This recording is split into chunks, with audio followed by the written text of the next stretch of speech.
সুপ্রিয় শ্রোতাবৃন্দ, আসসালামু আলাইকুম রহমতুল্লাহি ওয়া বারাকাতুহু। নামাজ পড়া অবস্থায় আমরা যখন নামাজে দাঁড়াই তখন আমাদের নজর কোথায় থাকবে? খুব খেয়াল করবেন, আমি যখন নামাজে দাঁড়িয়েছি তখন আমার সিজদার জায়গায় আমার নজর থাকবে।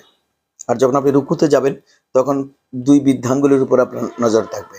আর আপনি যখন সিজদায় যাবেন তখন জমিনের দিকে নজর থাকবে। আর আপনি যখন তাশাহুদে বসবেন তখন আপনার কোলের দিকে আপনার নজর থাকবে। এর বাইরে আমরা অনেককে দেখি যে হয়তো তিনি নামাজে দাঁড়িয়েছেন, দাঁড়িয়ে কিলকিল করে এদিক ওদিক তাকাচ্ছেন। কিলকিল করে উপরে নিচে ডানে বামে কে যাচ্ছে কে আসতেছে, মসজিদের বিভিন্ন জিনিস দেখাদেখি করতেছে।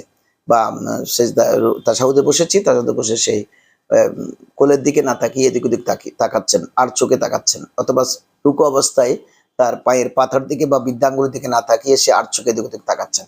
এই সব অবস্থায় নামাজ কিন্তু মাকরুহ হবে।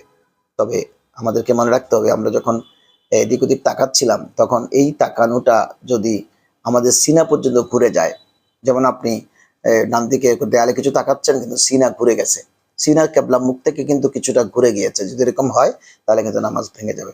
আপনি সিনা ঠিক আছে, কেবলার দিকে আছে, কিন্তু কল্লা আপনি এদিক ওদিকে একটু ঘুরাচ্ছেন আর চোখে দেখছেন, নামাজ কিন্তু আপনার জন্য মাকরুহ হবে। এই কাজগুলো যেন নামাজের জন্য না হয়। আমরা যখন নামাজে দাঁড়াবো অনেকে বলে যে হুজুর আমার একাগ্রতা আসতেছে না। কেমন আসবে? আপনি তো নজর ঠিক রাখেন নাই। আপনি কখনো উপরে, কখনো নিচে, কখনো ইমাম সাহেবের কাপড়ের দিকে, কখনো ওই যে মসজিদের লেখা কোনো কিছু আছে সেটার দিকে, অথবা ডানে বামে কে কি করছে সেটার দিকে আপনি নজর ঘুরাচ্ছেন আর চোখে তাকাচ্ছেন। একাগ্রতা আপনার কোশ্চিন কালেও আসবে না। এই কাজগুলো করতে থাকলে নামাজটা আপনি পড়তেছেন কিন্তু নামাজের কোনো ফায়দা আপনি পাবেন না। নামাজ রসুল যেভাবে পড়তে বলেছেন ঠিক এক্স্যাক্টলি আমাদেরকে ওভাবে পড়তে হবে। রসুল আকরাম সাল্লাল্লাহু আলাইহি ওয়াসাল্লাম নিজেই বলেছেন যে তোমরা নামাজ পড়ো যেভাবে আমাকে পড়তে দেখো।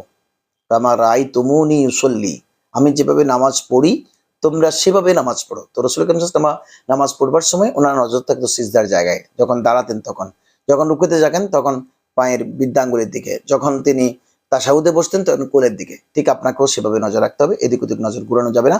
নজর ঘুরানো মাকরুহ। আর যদি আপনি একেবারে এমনভাবে নজর ঘুরাচ্ছেন যে সিনা পর্যন্ত ঘুরে গেছে তাহলে কিন্তু নামাজ ভেঙে যাবে। আশা করি বিষয়টি আপনি বুঝবেন। আপনাকে ধন্যবাদ। আসসালামু আলাইকুম ওয়া রাহমাতুল্লাহ।